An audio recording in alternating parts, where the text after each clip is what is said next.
Chers copéens, copéennes, nous sommes bien en direct de la web télé de la COP 15 et c'est un plaisir pour nous de recevoir ce jour le président élu de la COP, M. Alain Richard Donvaï. Il faut rappeler qu'il est le président du conseil régional de la Nawa. Bienvenue chez nous. Merci. Bon, on a envie de dire bienvenue chez vous. Hein. Tout à fait, merci.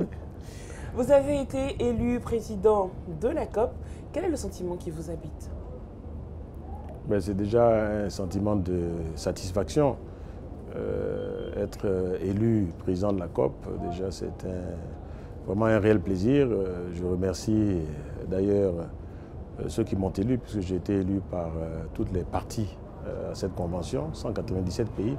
Mais surtout, je dois remercier notre président, le président de la République, Alassane Ouattara, qui lui a été celui qui a proposé ma candidature pour le pays, a posé ma candidature donc à toutes les parties qui ont bien voulu accepter cette candidature et voter par acclamation donc, à cette élection. Donc c'est un sentiment de joie, mais surtout de fierté pour mon pays et un sentiment de gratitude pour Monsieur le Président de la République et tous ceux qui m'ont élu.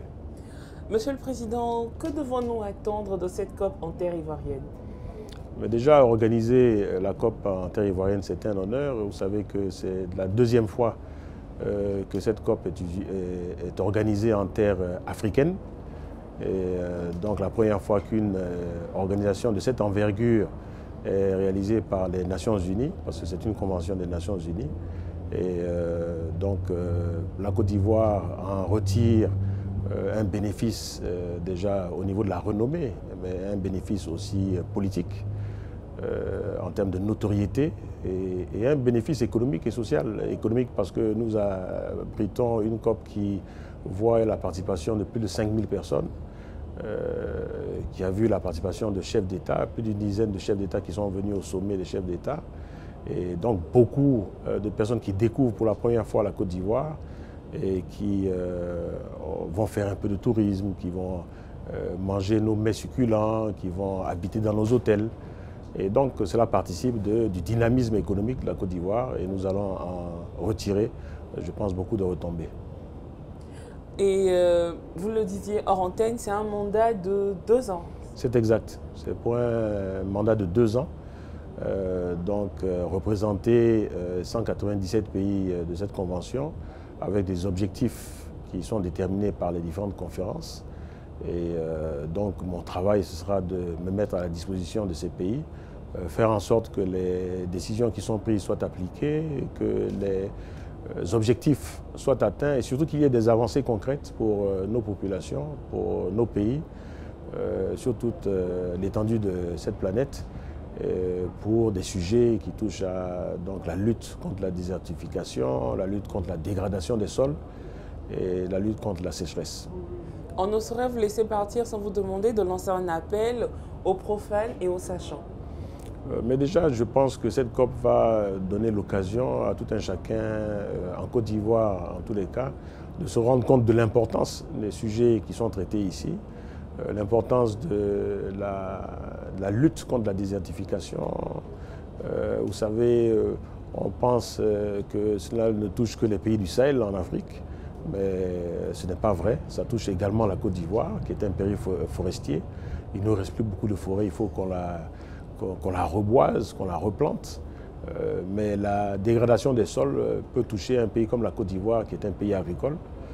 Donc beaucoup de personnes vivent de l'agriculture. Il faudrait que les sols puissent continuer durablement à fournir donc des produits, à faire vivre des familles. Il faut que les jeunes et les femmes puissent en tirer profit. Il faut qu'il y ait une chaîne de valeur qui soit exploitée au sein de notre économie. Et je pense que cette COP va aider à faire tout cela et surtout à réveiller nos consciences et faire en sorte de préserver notre patrimoine commun qui est cette planète. Est-ce que nous pouvons revenir avec vous sur l'initiative d'Abidjan?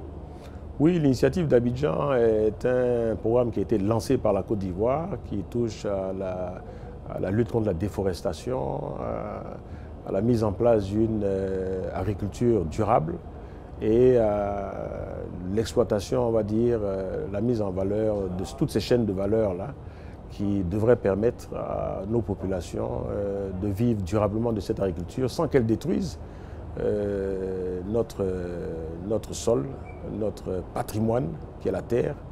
Et cet appel d'Abidjan a pu faire l'unanimité et réunir pour le moment environ 2,5 milliards de dollars pour 1,5 milliard qui était recherché, qui vont permettre, ces financements-là vont permettre de mettre en œuvre un certain nombre de programmes au niveau de la forêt, de la reforestation, au niveau du cacao durable, de la production durable, de l'agriculture, et donc lancer un certain nombre de projets qui vont permettre de créer des emplois pour les jeunes, pour les gens, pour les femmes, et je l'espère transformer notre économie agricole ici en Côte d'Ivoire et être un modèle pour d'autres économies de par le monde. Merci infiniment, Monsieur le Président. On va vous souhaiter bon mandat. Merci à vous, très chers copiens et copiennes, d'avoir suivi cette interview avec le président de la COP 15, Monsieur Alain Richard Donvaï. Restez toujours connectés et n'oublions pas, la terre n'est pas notre bien, mais un héritage que nous devons laisser à nos enfants.